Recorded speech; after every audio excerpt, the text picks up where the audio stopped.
Soy Guadalupe. Tengo 72 años. Si algo he aprendido en la vida, es esto. La familia es lo primero. Antes pensaba que si era lo suficientemente paciente y cariñosa, la gente lo apreciaría. Cuidé de mi esposo cuando estuvo enfermo. Crié a mis hijos cuando no teníamos nada. Y más tarde cargué a mis nietos, cociné y limpié sin una sola queja. Pensaba que la familia era una constante, pero me equivoqué. Hasta que un día mi hijo, el niño al que dediqué mi vida a criar, dijo casualmente: «Mamá, deberías irte a vivir sola a esa casita en el monte. Ya no podemos vivir juntos». Fue entonces cuando toda la esperanza dentro de mí se hizo pedazos. Esta mañana, como todas las mañanas, me desperté a las 6. Mientras toda la familia aún dormía profundamente en sus habitaciones con calefacción, bajé silenciosamente a la cocina, me puse mi grueso rebozo y empecé a preparar el desayuno para el pequeño Mateo, mi nieto. Cada mañana intento hacer algo que le guste. Hoy eran hot cakes con cajeta, algo que le encantaba cuando tenía 5 años. Sonreí mientras los cocinaba. La cocina olía a canela, mantequilla derretida y un toque de recuerdos entrañables de la familia. Serví un vaso de leche tibia, lo puse junto a los hot cakes y fui a despertarlo. Mateo bajó las escaleras con la mochila al hombro, el pelo despeinado, pero con el celular pegado a la mano.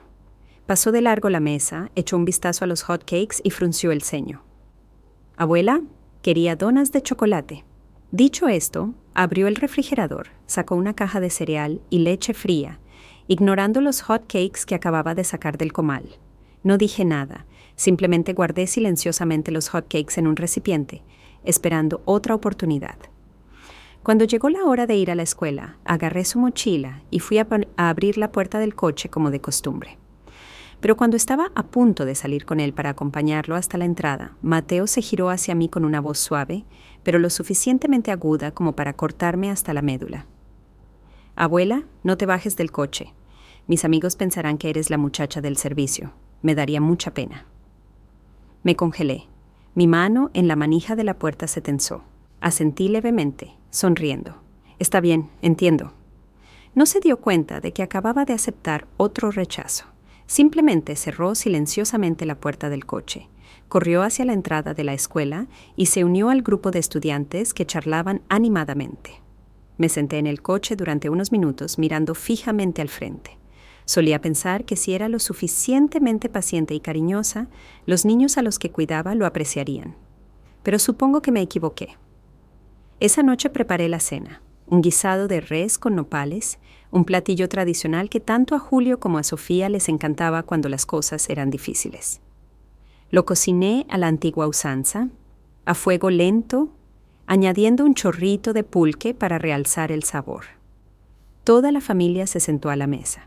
Sofía probó un bocado, luego apartó el plato, mostrando su disgusto en su rostro. «Mamá, deberías usar menos sal. Ahora comemos sano. Esos platillos antiguos que solías hacer son demasiado pesados». Julio se sentó a su lado sin decir nada. Seguía pegado a su celular, desplazándose por la pantalla, asintiendo o frunciendo el ceño. De vez en cuando no podía saber si era por el trabajo o por algún videojuego. No levantó la vista cuando le serví más agua en su vaso. Tampoco me miró cuando Sofía dijo lo que dijo. Mateo se sentó a la cabecera de la mesa, comiendo y viendo videos en su iPad, y nadie le dijo que lo guardara. Yo todavía le ponía verduras en su plato por costumbre. Él las apartó sin mirar. «Ya te lo dije, no me gustan las zanahorias aguadas». Yo guardé silencio como siempre.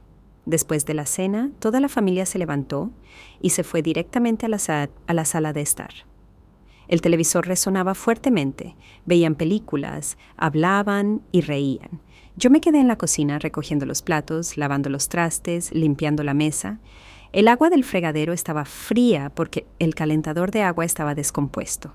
Se lo había mencionado a Julio varias veces, pero dijo que estaba ocupado. En la mesa del comedor todavía había algo que nadie había tocado: la taza de té de manzanilla que le había preparado a Julio esa tarde. Sabía que le gustaba, ligero, fragante, bueno para dormir. Lo preparé como siempre y lo puse en la mesa junto a su asiento, pero seguía ahí. El té estaba completamente frío. Me senté en la silla de madera de la cocina sin encender la luz, sin encender el calefactor. Simplemente me senté sola. Podía oír las risas de la sala de estar, el sonido de una película de acción que se reproducía en la televisión, el tintineo de los vasos. Solía ser el centro de cada comida, cada festejo, cada Navidad, pero ahora era la persona en la cocina, sin nombre, sin agradecimiento. He vivido lo suficiente como para entender. Algunos dolores no necesitan gritos, no necesitan lágrimas, simplemente arden a fuego lento, como una taza de té olvidada en la mesa. Y también estoy empezando a preguntarme, ¿sigo viviendo en una familia o solo soy una sombra que existe en sus mentes? No recuerdo exactamente cuándo empecé a vivir para otras personas. Solo sé que sucedió naturalmente, como si fuera el único papel que me dieron en la vida. Cuando era más joven, me ofrecieron el puesto de jefa de bibliotecarios en la Biblioteca Central, un trabajo estable, un salario decente y, lo más importante, era mi pequeño sueño. Amaba los libros, amaba el silencio, amaba la sensación de colocar cada libro en el estante y sentir que la sabiduría se extendía gradualmente por el espacio. Pero entonces mi esposo enfermó. Corazón débil. Necesitaba a alguien que estuviera con él todo el tiempo. Rechacé el trabajo sin dudarlo. Una mañana doblé la carta de oferta, la guardé en un cajón y nunca más la volví a abrir. Nos mudamos a las afueras para estar más cerca del médico. Vendí todo mi maquillaje, incluso mi vieja motoneta favorita, para tener suficiente dinero para la medicina de mi esposo. No me arrepentí porque en ese momento creía que una buena mujer era aquella que estaba dispuesta a dejar todo de lado por su familia. Cuando Julio fue a la universidad, trabajé en secreto a tiempo parcial en una pequeña librería de la calle. Al principio solo tenía la intención de trabajar temporalmente, pero terminé quedándome durante 4 años. No se lo dije. Tenía miedo de que se sintiera culpable. Cada semana apartaba unas cuantas decenas de pesos, ahorrando para sus clases de habilidades extracurriculares.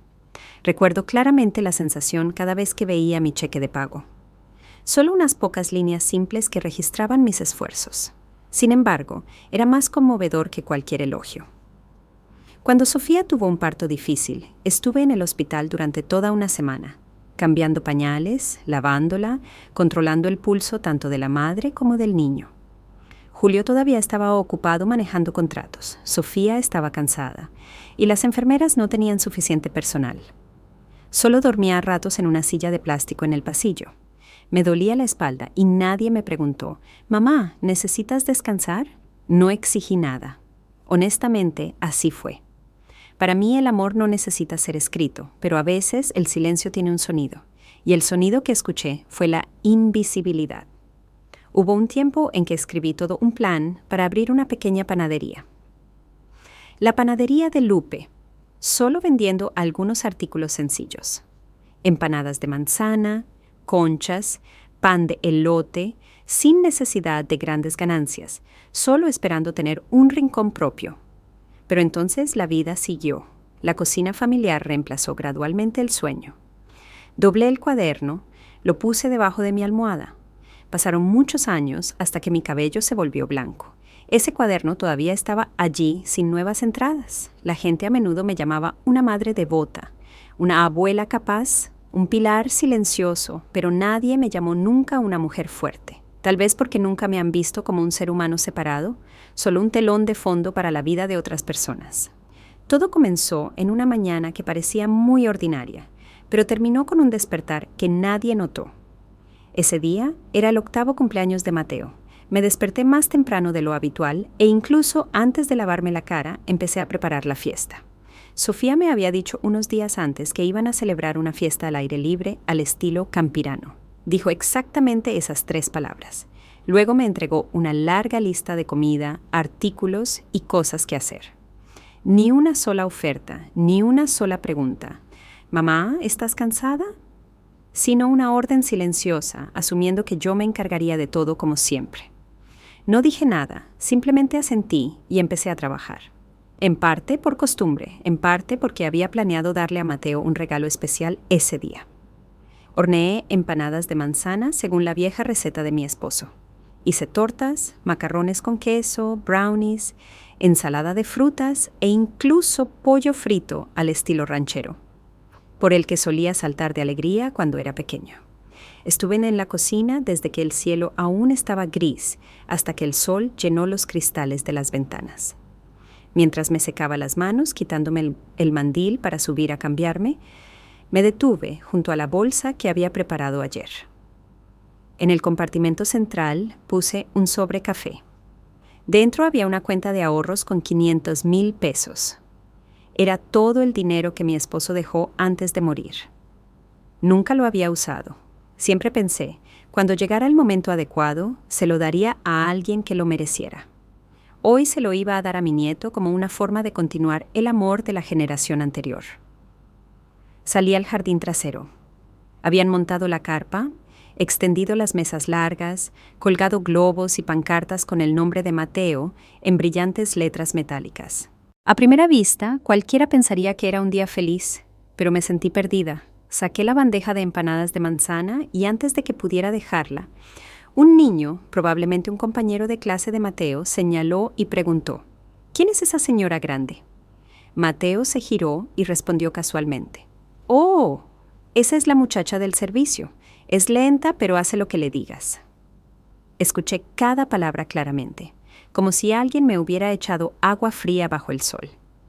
Los niños estallaron en risas. Un par de personas en la mesa cercana me miraron y asintieron. Parece una empleada doméstica tradicional. Debe ser buena para durar tanto. Me quedé congelada con la bandeja todavía en mis manos. La mantequilla todavía estaba caliente. El aroma a canela acababa de extenderse. Sin embargo, todo se volvió sin sentido. Sofía pasó por mi lado sin mirarme, pero lo suficientemente alto para que los que estaban cerca lo oyeran. «Mamá, si no puedes manejarlo, dilo. Contrataremos a alguien para que ayude. No dejes que la fiesta se atrase». Me giré hacia Julio, mi hijo, aquel por el que me había quedado despierta toda la noche pagando la colegiatura, aquel al que llamaba el mayor logro de mi vida. Me miró, hizo una pausa por un segundo, luego bajó la cabeza y dijo suavemente, pero lo suficientemente alto para que yo lo oyera: «Mamá, no les hagas caso, los niños solo dicen tonterías». Nadie se acercó, nadie tomó la bandeja que estaba sosteniendo. Yo tampoco tenía fuerzas para sostenerla. La bandeja se me escapó de la mano, cayendo sobre el pavimento de piedra con un clac seco. La empanada se hizo añicos, la mantequilla caliente se extendió, y todo lo que había intentado guardar dentro se agrietó junto con ella. Nadie lo recogió. No lloré, no discutí. Julio me ordenó: «Madre, ve a la habitación. Es demasiado vergonzoso». Me di la vuelta y entré en la casa. Mis piernas temblaban, pero mi cabeza estaba muy clara. Cuando entré en la casa, miré hacia atrás a la multitud. Todos me miraban y señalaban. Fui a mi habitación, cerré la puerta y me senté silenciosamente en la cama. Tardé unos segundos en darme cuenta de que todavía estaba agarrando la manija de mi bolsa. La abrí, saqué el sobre que contenía la cuenta de ahorros. Me senté así durante un rato, sin música, sin ruido, sin llamadas. La casa estaba llena de gente, pero me sentía como una sombra. Abrí el sobre mirando el delgado trozo de papel que había apreciado durante tantos años. Había pensado que lo daría como un regalo final, una vez más sacrificándome, una vez más creyendo. Pero en ese momento me di cuenta de algo. Nadie necesitaba lo que yo traía. No porque no tuviera valor, sino porque yo no tenía valor a sus ojos. No rompí la cuenta de ahorros, la doblé, la guardé en un cajón y la cerré con la llave oxidada que estaba junto a la cama. Por primera vez en mucho tiempo susurré una frase solo para que yo la oyera. Ya es suficiente. Sin ira, sin odio, sino con claridad. El final silencioso de una forma de vida a la que me había aferrado durante demasiado tiempo. Esa noche la fiesta continuó. Todavía se reían, todavía tomaban fotos, todavía levantaban sus copas, mientras yo estaba sentada en mi habitación con dudas. Después de la fiesta, Julio llamó a mi puerta temprano a la mañana siguiente. Yo estaba doblando las cobijas. Todo en la habitación estaba tan ordenado como siempre, excepto mi estado de ánimo. No habló de inmediato, solo se apoyó contra el marco de la puerta durante unos segundos. Luego habló suavemente, pero sin ocultar su renuencia. «Mamá, creo que deberías irte a vivir a la casita en el monte por un tiempo. El aire de allá arriba es bueno para tu salud. Y aquí no te sientes cómoda, ¿verdad? No me sorprendió. Había estado esperando esa frase de mi propio hijo. Lo miré directamente a los ojos sin siquiera molestarme en preguntar de nuevo. Simplemente asentí silenciosamente y me giré hacia el closet.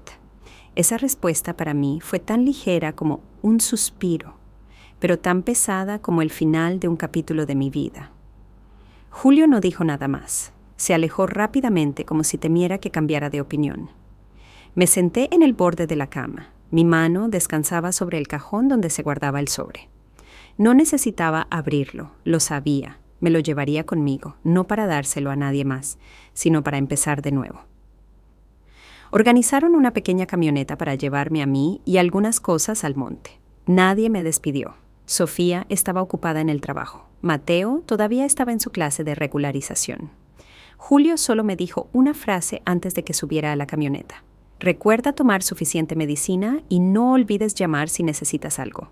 Sonreí. No dije nada. Sabía que no los llamaría.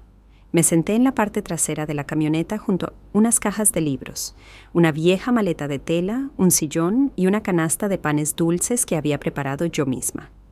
La ciudad se alejó gradualmente detrás de mí.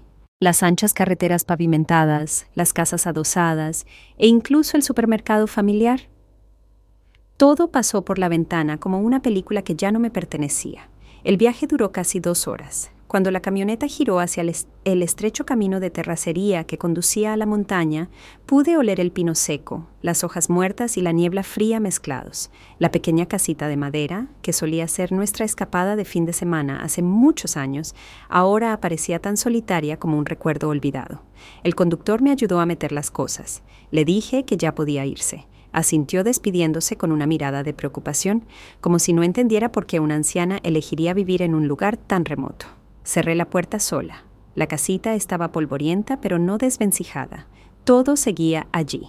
La mesa de madera, la estufa de leña, los viejos estantes y la taza de té de porcelana astillada que había comprado en un tianguis con mi esposo. Limpié toda la tarde, cada estante, cada ventana chirriante, cada telaraña en la esquina. Nadie me dijo que lo hiciera, nadie me instó y nadie me dio las gracias. Pero por primera vez en muchos años me sentí ligera. Me preparé una taza de café, el tipo de café tostado a mano que todavía guardaba en una lata. Sentada en el viejo sillón cerca de la ventana, miré el bosque de pinos sin ruido de coches, sin teléfonos que suenen, sin que nadie llame mamá, solo para pedirme que lave una taza, recoja la mesa o lave una toalla. Solo yo.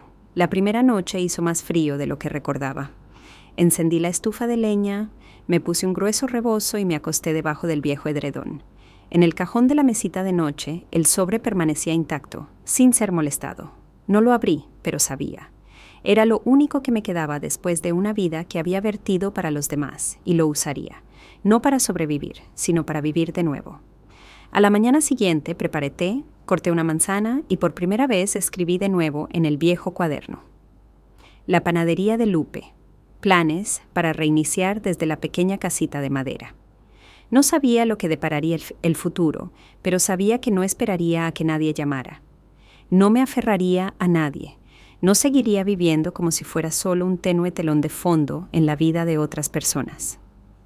No los dejé. Ellos me dejaron hace mucho tiempo. Los primeros días en la casita pasaron como si me hubieran hecho retroceder en el tiempo.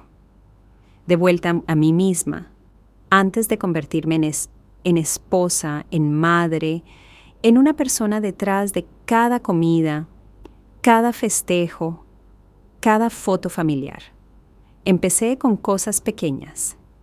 Limpiar el jardín, quitar las malas hierbas, plantar unos arbustos de lavanda junto al porche. Reconstruí el viejo estante de especias de madera. Limpié cada frasco de vidrio que contenía frijoles, semillas y harina. Cada mañana preparaba café, abría la ventana, dejando que el viento trajera el aroma del bosque de pinos húmedo. Volvía a hornear. Al principio fue por costumbre, gradualmente por la alegría de hacerlo. La primera horneada de empanadas de manzana en la estufa de leña recién reinstalada estaba un poco quemada por los bordes, pero fragante, crujiente. Corté un trozo, Lo puse en un plato de porcelana astillada, serví una taza de té de hierbabuena y me lo comí sola en los escalones. Nadie necesitaba opinar. Nadie comentó demasiado salado, demasiado dulce, y me pareció delicioso, verdaderamente delicioso. Una semana después llevé unas galletas de canela al pueblo de abajo para comprar ingredientes para hornear. Las envolví en bolsas de papel sin etiquetas, solo un pequeño regalo que quería compartir. La chica del mostrador me miró cuando pagué. Sus ojos se iluminaron cuando vio la bolsa de galletas. ¿Hiciste esto? ¡Ay, Dios mío! Huelen a una panadería en París que visité cuando estudiaba en el extranjero. Sonreí. Solo lo hago por diversión. Se llamaba Valeria, 30 años, pelo recogido, habla rápido, ojos brillantes. Me hizo preguntas como si me conociera desde hacía mucho tiempo. ¿Alguna vez has abierto una panadería? Negué con la cabeza. Soñé con ello, pero nunca llegué a hacerlo. Valeria guardó silencio durante unos segundos. Luego sonrió. Bueno, puedes empezar ahora. Tengo una tienda de alimentos orgánicos vendiendo en línea. Quiero vender tus galletas. Casi me reí. Mis galletas, las que horneo en una cocina de madera que nadie conoce, fueron invitadas a colaborar. Me negué, pero Valeria fue persistente. 3 días después, regresó a la casita trayendo un celular, Wi-Fi móvil y un conjunto de equipos de fotografía de productos. Valeria me mostró cómo abrir una cuenta de Etsy, cómo escribir descripciones de productos, cómo responder a los clientes. Yo me encargaré de las cosas de Internet. Tú solo necesitas hornear. Asentí lentamente. No estaba segura de poder seguir el ritmo, pero lo intenté. El primer mes solo hubo unos pocos pedidos pequeños. Cada vez que había una notificación de Tink de un nuevo pedido, sentía que mi corazón latía más rápido, una sensación que tenía cuando era joven. Pasaba toda la mañana horneando por encargo. Pan de plátano y almendras, galletas de avena con chía, brownies sin mantequilla. Anotaba cada paquete a mano, escribiendo el nombre del destinatario con tinta morada. Al mediodía los llevaba a la oficina de correos del pueblo. Un cliente escribió una reseña después de recibir los productos. El pastel es suave, fragante. Comerlo se siente como si estuvieras en una cocina con alguien que te ama. Leí esa frase una y otra vez. Luego la imprimí y la pegué en la puerta del refrigerador. Esa noche sonreí mientras horneaba. Verdaderamente sonreí. Sin ninguna razón. Valeria vino a visitarme el domingo por la tarde. Nos sentamos en los escalones del porche, bebiendo té, viendo cómo el sol se filtraba entre los árboles. Ella dijo, ¿sabes? Creo que deberías ponerle un nombre a la panadería. Guardé silencio por un momento, luego dije, la panadería de Lupe. Ella asintió. Suena cálido, inmerecido. No dije nada más, pero en mi corazón en ese momento algo se había descongelado. Empecé a reescribir el viejo cuaderno donde solía escribir recetas que nunca se compartieron. Añadí dibujos, pequeños mensajes e incluso historias que acompañaban a cada pastel. Ya no para enseñar a otros, sino para volver a contar mi vida con aromas, con dulzura, con recuerdos tan suaves como la harina y los huevos batidos. Solía pensar que era demasiado vieja para empezar de nuevo. Nunca pensé que abriría una verdadera panadería a los 72 años. Pero entonces una simple frase de Valeria, la joven del pueblo, me hizo pensar en ello toda la noche. Horneas también. ¿Por qué no abres una pequeña tienda? Te ayudaré a alquilar un espacio. Tú solo necesitas hornear. Compartiremos el trabajo. Compartiremos la alegría. Me reí cuando oí eso. Estaba enrollando bolitas de masa de galletas con chispas de chocolate en la encimera de la cocina. Mis manos eran más lentas que cuando era joven, pero aún firmes. Dije, ya pasé la edad de empezar de nuevo. Valeria negó con la cabeza. No es empezar de nuevo, es vivir bien por primera vez. No respondí de inmediato, pero esa noche, cuando estaba sentada sola bebiendo té en la casita, abrí la cuenta de ahorros por primera vez desde que subí al monte. El número seguía siendo el mismo, pero su significado era completamente diferente. 2 semanas después, Valeria y yo condujimos por el pueblo buscando un espacio. Encontramos una pequeña esquina junto a la librería con un porche de madera, viejas ventanas de cristal y una campana que tintineaba cada vez que se abría la puerta. No lujoso, pero cálido. Usé una parte del dinero que había ahorrado toda mi vida para pagar el depósito. Valeria se encargó de rediseñar el espacio, construir estantes y hacer letreros. Yo escribí el sencillo menú: empanadas de manzana, pan de plátano, galletas de avena, brownies y un artículo a la semana según la inspiración. Llamamos a la tienda la Panadería de Lupe, el nombre que había estado en silencio en el cuaderno durante más de 30 años. El día de la inauguración no invité a nadie, sin publicidad, solo una nota escrita a mano en la puerta, horneando de alguien que solía pensar que nadie los necesitaba más. Sin embargo, los clientes vinieron, una persona, luego dos. Luego vino un grupo de mujeres de mediana edad después de leer una publicación de una pequeña cuenta de Instagram creada por Valeria. Probaron los pasteles, luego hicieron preguntas, les conté, sin ocultar, sin adornar, solo una anciana que había sido olvidada, aprendiendo a vivir de nuevo a través de la horneada. La tienda se llenó gradualmente. Algunos días tenía que levantarme a las 4 de la mañana para seguir el ritmo de la horneada. Valeria atendía el mostrador. Yo me quedaba en la cocina. Poníamos música de mariachi. Abríamos las ventanas dejando que el aroma de la horneada se extendiera por la calle. Los clientes me llamaban Abuela Lupe. Un hombre viudo dijo: «Nunca he comido nada que oliera a recuerdos, hasta que probé su pan dulce». Entonces, una tarde, mientras limpiaba los estantes, vi un coche detenerse fuera de la tienda. No le presté mucha atención. Todavía pensaba que era un cliente habitual, hasta que Valeria habló suave y cautelosamente. «Mamá Lupe, hay alguien preguntando por ti. Un hombre de mediana edad dice que es tu hijo». Me congelé. Mis manos todavía sostenían el trapo. El olor a hot cakes todavía estaba en el aire. Julio entró. 10 años. Ni una sola llamada, ni una sola carta. Y ahora estaba allí, no para visitar a su madre, sino porque necesitaba una firma. Lo invité a la cocina trasera. Nos sentamos uno frente al otro en la mesa de madera que todavía usaba para amasar la masa cada mañana. Miró a su alrededor, vio la tienda, los estantes de pasteles, las cajas para las entregas, las facturas, los libros de pedidos, las reseñas de los clientes e incluso el artículo impreso en el periódico local. La panadería de Lupe, el renacimiento de una madre que una vez fue olvidada. Vi que los ojos de Julio cambiaban gradualmente de sorpresa a confusión. Luego dijo: «Mamá, estoy endeudado. Están ejecutando la hipoteca de la casa. Tu nombre está en ella. Si la cedes, puedo salvarlo todo». No respondí de inmediato. Me levanté, saqué una vieja llave de mi bolsillo, la llave de la casita en el monte, la coloqué sobre la mesa junto a la taza de té. «Deberías volver a la casita. Tiene todo lo que necesitas para encontrar». Esa noche Julio condujo hasta el monte. La casita seguía siendo la misma. La estufa de leña todavía tenía marcas de quemaduras, donde hice mi primera horneada de pan. El dormitorio tenía cortinas que había hecho a mano, y en el cajón de la mesita de noche todavía estaba la cuenta de ahorros, no rota, no perdida. Pero había otro trozo de papel junto a ella. Usé mi dinero para vivir, no para recuperar sentimientos perdidos. La casa se ha ido. Pero yo sigo aquí, y ya no pertenezco a nadie, excepto a mí misma. Julio regresó a la panadería a la mañana siguiente. Yo estaba colocando pasteles en los estantes. Valeria lo vio desde lejos, entrando por la puerta trasera de la cocina sin ser llamado. No me sorprendió. Tampoco levanté la vista de inmediato. Solo cuando habló me giré. La voz de Julio ya no era confusa. Estaba ahogada, pero llena de resentimiento.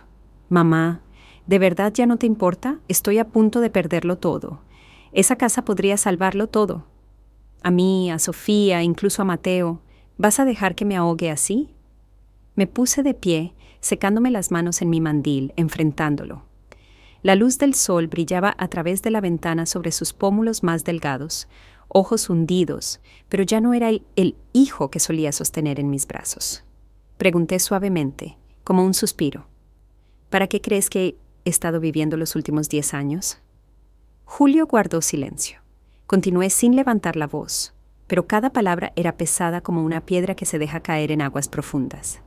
El día que me llevaste al monte, miraste hacia atrás, me preguntaste si tenía frío, si tenía suficiente medicina, si necesitaba llamar a alguien, me dejaste en esa casita como un objeto que ya no era útil, y ahora vuelves porque tengo algo que puede salvarte.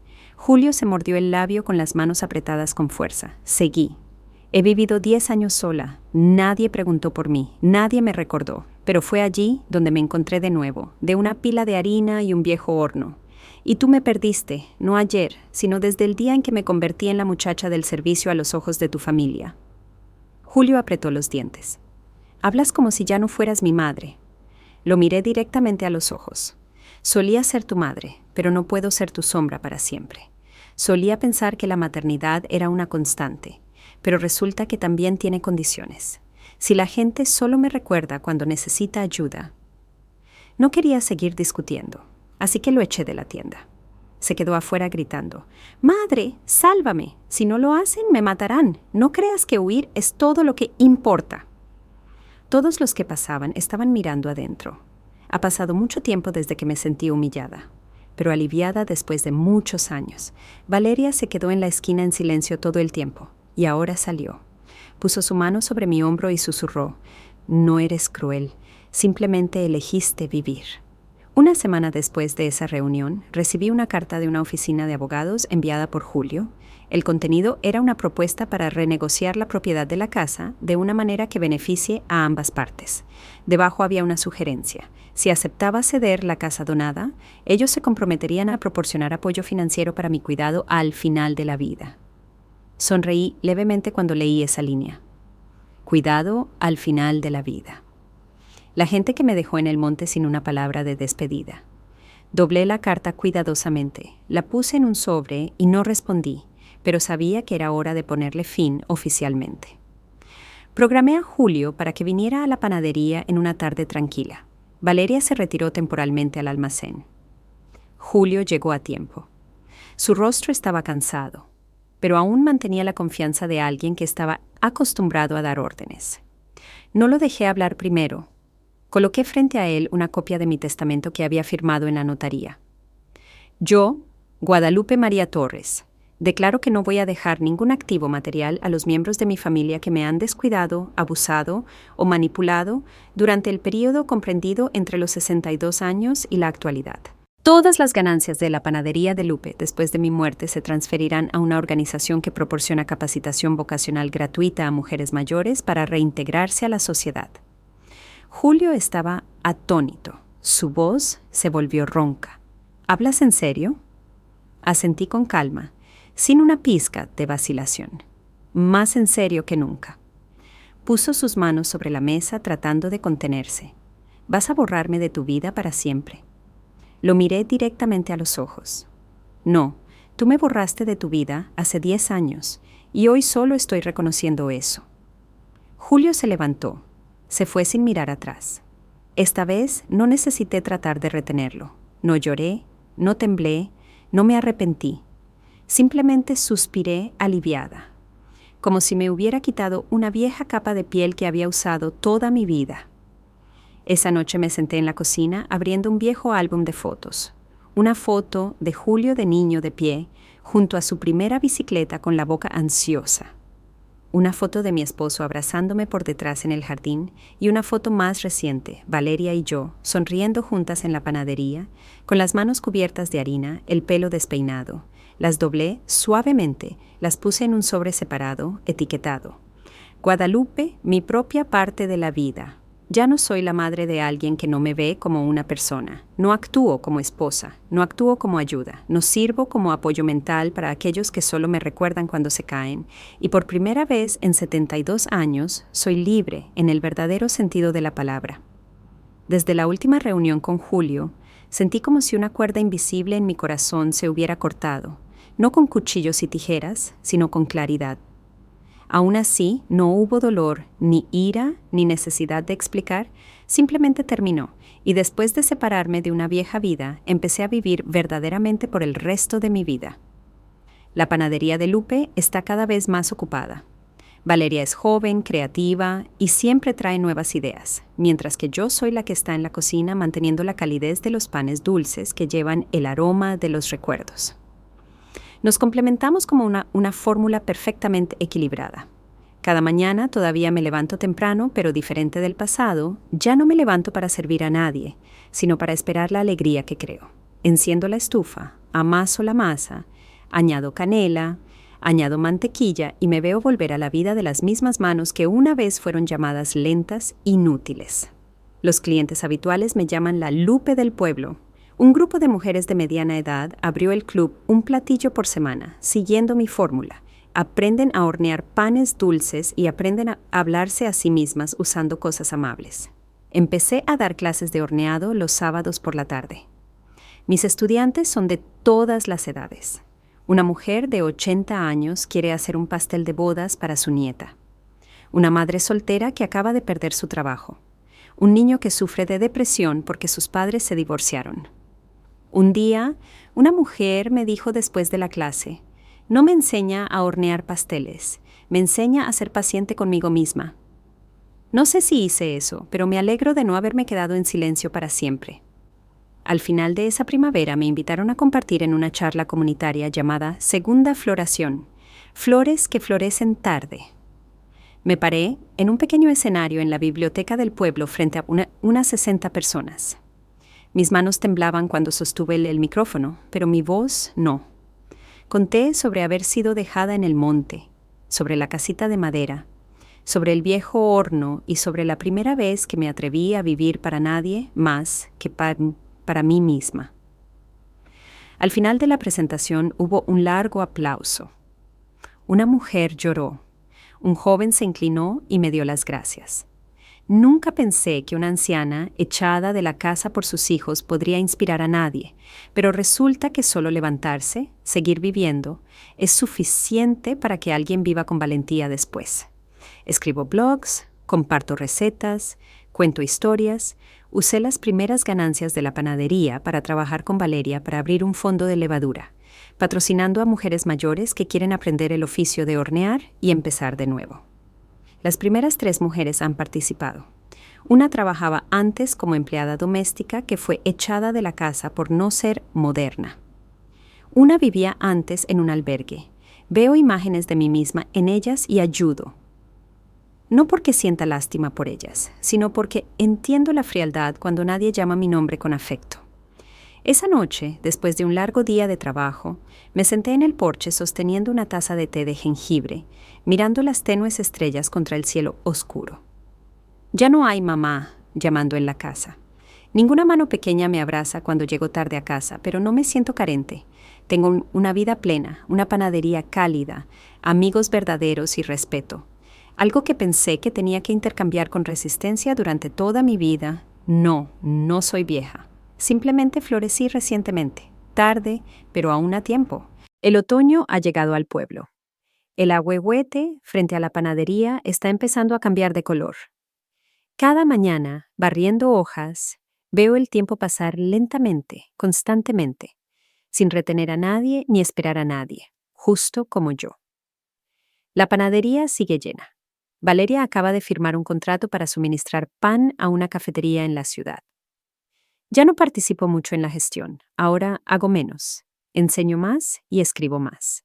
Una pequeña editorial se ha puesto en contacto conmigo queriendo lanzar el libro Recetas que sanan, combinando recuerdos y comida. Nunca pensé que algún día me preguntarían, ¿tiene un retrato para la portada? Sonreí. Un retrato de alguien que vivió toda una vida sin su propio rostro. Entonces, una tarde, mientras limpiaba el mostrador, vi una figura parada al otro lado de la calle mirando dentro de la tienda. Lo reconocí de inmediato, aunque ha pasado mucho tiempo. Julio se veía muy diferente, delgado, pelo salpicado de canas, un rostro demacrado como alguien que había pasado por una tormenta sin encontrar refugio. Se quedó allí durante mucho tiempo, luego entró lentamente. Valeria lo acababa de ver y estaba a punto de irse, pero negué suavemente con la cabeza. Déjalo entrar. Julio se paró frente al mostrador de la panadería, mirando las bandejas de brownies, galletas, luego levantando la vista hacia mí. Pregunté primero con una voz tranquila. ¿Té de jengibre como de costumbre? Asintió sentándose en la silla cerca de la ventana. La atmósfera entre nosotros era silenciosa, espesa y pesada, como una lluvia que no había caído. Saqué una taza de té. También es el té que durante tantos años todavía le preparaba, pero nunca lo vi beberlo todo de una vez. Esta vez lo sostuvo con ambas manos, respiró hondo, luego habló. Mamá, lo siento. No dije nada, solo lo miré directamente a los ojos, algo que no me había atrevido a hacer durante mucho tiempo, cuando todavía era la sombra en la cocina. Me equivoqué, lo sé. Mamá estaba allí, pero yo guardé silencio. Mamá estaba tranquila, pero yo le di la espalda. Para cuando me di la vuelta, mamá ya no era mamá, al menos ya no la que conocía. Puse mi mano sobre mi taza de té, aún tibia. No es correcto, Julio. Sigo siendo tu mamá. Es solo que nunca has visto verdaderamente quién soy. Bajó la cabeza con los hombros temblando ligeramente. No vine a pedir dinero, no esta vez. Solo, no sé si todavía tengo el derecho de llamarte mamá. Permanecí en silencio. Dentro ya no había ira, ya no había resentimiento. Todo lo que una vez me quemó ahora se había enfriado. No porque se hubiera apagado, sino porque había aprendido a hornearme en algo diferente. Respondí con mi voz firme. No necesito que me llames nada, Julio. Solo espero que si algún día tienes hijos y silenciosamente dejan tu vida, recordarás a la mujer sentada frente a ti. Julio no dijo nada. Después de un rato sacó un cuaderno de su bolsa. Mi cuaderno, el viejo libro de recetas que había olvidado en la casita hace 10 años. Lo guardé. Después de que me diste la llave de la casita, subí allí y lo encontré. En ese momento, por primera vez en mi vida, entendí que una vez tuviste un sueño. Me entregó el cuaderno, pero no lo tomé. Quédatelo. Esa es la parte de mí que vivió en silencio. Ahora es tu turno de aprender a escucharla. Nos sentamos un rato más. El té se estaba enfriando. El pan dulce tampoco estaba caliente. Julio se levantó, pero antes de irse preguntó, ¿alguna vez me perdonarás? Respondí muy suavemente. No llevo odio, Julio, pero tampoco llevo mi viejo papel. Te perdono no para que puedas estar en paz, sino para que no tenga que seguir aferrándome a algo que ya no es digno. Asintió. Se inclinó por primera vez en mucho tiempo, mirándome como una persona, no como una fuente invisible de servicio. Después de que Julio se fue, Valeria regresó del almacén. No preguntó nada, simplemente puso una caja de pan dulce en mi mesa. Era la primera horneada de pan dulce que ella y yo hicimos juntas en la tienda. Abrí la tapa, el olor a mantequilla, vainilla y un poco de cardamomo aún tibia. Valeria dijo suavemente, «Tal vez no vuelva». Asentí. «Y tampoco necesitas que vuelva, ¿verdad?», respondí. «Así es. Ahora solo me necesito a mí misma». Esa noche caminé a casa sola. El viento de principios de otoño soplaba a través de mi cabello, la piel un poco arrugada, pero ya no tan rígida como antes. En mi cabeza ya no había discusiones, ni culpas, ni llamar a puertas sin permiso. Solo el sonido de mis pasos en el camino de terracería, el susurro del viento del bosque y el sonido de mi corazón latiendo con calma. Preparé café. Encendí la luz del porche. Hojeé otro cuaderno de recetas. Uno nuevo, limpio, sin nada escrito. En la primera página escribí, «Nada es demasiado tarde. Si hoy todavía estoy respirando».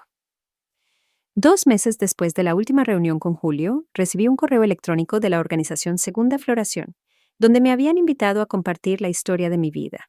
Querían que participara en una exposición especial para mujeres mayores de 60 años. Cada persona traería un objeto narrativo, algo que represente un punto de inflexión en sus vidas. Pensé en ello durante días, no porque no tuviera nada que traer, sino porque quería elegir algo verdaderamente significativo. Miré alrededor de la pequeña cocina detrás de la tienda. El viejo estante de harina, el primer horno, el mandil que había usado durante esos primeros años de empezar de nuevo. Pero luego me detuve en algo muy simple. Un cortador de galletas en forma de corazón que está astillado en un lado. Ese era el cortador de galletas que había traído de la casita hace años. La primera horneada de pan dulce que estaba quemada en el borde, pero aún así me la comí toda, no porque estuviera deliciosa, sino porque era el primer pan dulce que hice para nadie, excepto para mí misma. La exposición tuvo lugar un viernes por la tarde en una gran biblioteca en la pequeña ciudad al otro lado de las montañas. Llevaba un vestido largo de suéter color crema, una mascada de lana tejida por la propia Valeria. Sin maquillaje, sin tacones altos, pero por primera vez me sentí hermosa, una belleza que no necesitaba permiso. Mi exhibición fue muy simple. El cortador de galletas colocado en una caja de vidrio con una nota escrita a mano debajo. Solía vivir toda mi vida como madre, como esposa, como una sombra detrás de otras personas. Pero la primera galleta de este cortador fue la primera vez que horneé con mi propio amor por mí misma, y también cuando supe que merecía una vida que no necesitaba que nadie la probara. Mucha gente se detuvo durante mucho tiempo.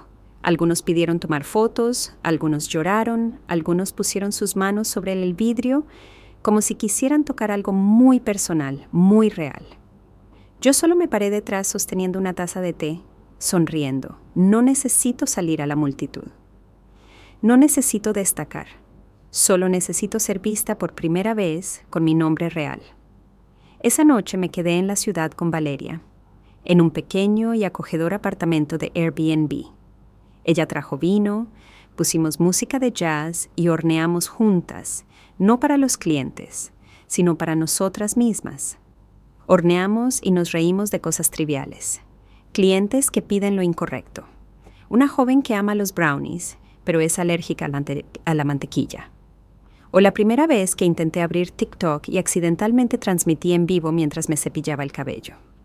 Valeria me miró, chocó copas y dijo, no sé quién eras antes, pero tú ahora eres una de las mujeres más fuertes que he conocido. La miré. Me atraganté un poco. Luego asentí respondiendo muy suavemente. Tampoco sabía quién era hasta que empecé a vivir sin esperar a que nadie me guiara. Una semana después de la exposición, recibí una invitación de una universidad en un estado vecino, invitándome a hablar en una sesión de orientación para estudiantes de trabajo social. El tema: cuidando a los ancianos, escuchando antes de perder la oportunidad.